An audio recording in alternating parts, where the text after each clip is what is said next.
But on my show tonight, ladies and gentlemen, as you probably know, my guest star is Fred Allen. And a lot of people think, of course, because of this feud that's been going on for so many years, that Fred and I are enemies, that we hate each other. And this isn't true at all, because Fred Allen and I are the best of friends. Well, maybe I'm overdoing it. You know what I mean? Just a little bit. I wouldn't say that we were the best of friends. You know, I would just say that let's say that we're friends. You know, just friends. Of course, friends might not be the exact word that I'm trying to say. What I mean is that we're more, well, I don't know, maybe we do hate each other. I know I can't stand him. On December 30th, 1936, comedian Fred Allen ad-libbed a joke on his radio show, mocking Jack Benny's violin playing. Benny responded the following week on his own show, with a crack at Allen's expense. And with that, one of the longest-running mock feuds in showbiz history was on. In reality, Benny and Allen were colleagues and good friends, but they enjoyed playing comic adversaries. It was easy enough to get the swipes in.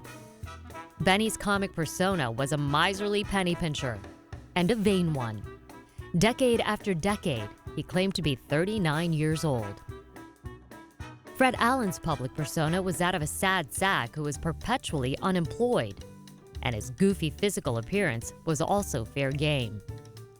The two comedians continued to taunt and ridicule each other in the ensuing months, then announced they would settle their differences with an on-air fistfight called the Battle of the Century on March 14th. But the broadcast, which actually ended with the two combatants singing a duet, only made their rivalry more popular than ever. Benny and Allen continued to spar on their respective radio programs well into the 1940s. Well, that's what I like about you, Jack. You'll say anything for a laugh. And someday you may get one.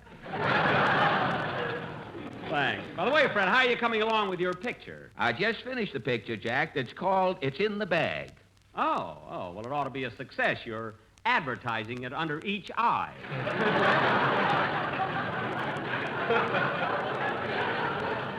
Anyway, good luck on the picture. Well, thanks. You know, Jack, people would sure be surprised to hear you wishing me luck.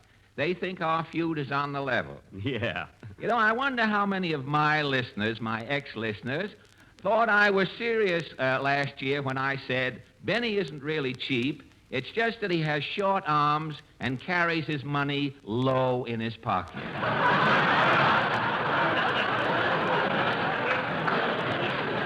Yeah. You know, and I bet a lot of my listeners thought I meant it when I said, the way Allen talks through his nose, he's the only comedian on radio who tells them and smells them at the same time.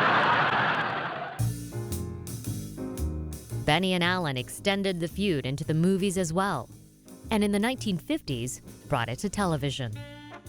Fred Allen, you ought to be ashamed of yourself, coming in here and trying to get my job away from me. Well, gee, Jack, I had to do something. I've eaten so much of that dog food, they've written a song about me being in a window. Fred Allen died in 1956, and the feud died with him. Jack Benny, born the same year as Allen, survived until 1974, becoming a beloved show business institution. Fred Allen, by comparison, is largely forgotten today, and when he's remembered, it's usually for his rivalry with Benny. By that measure, at least, in the Battle of the Century, it's Jack Benny for the win.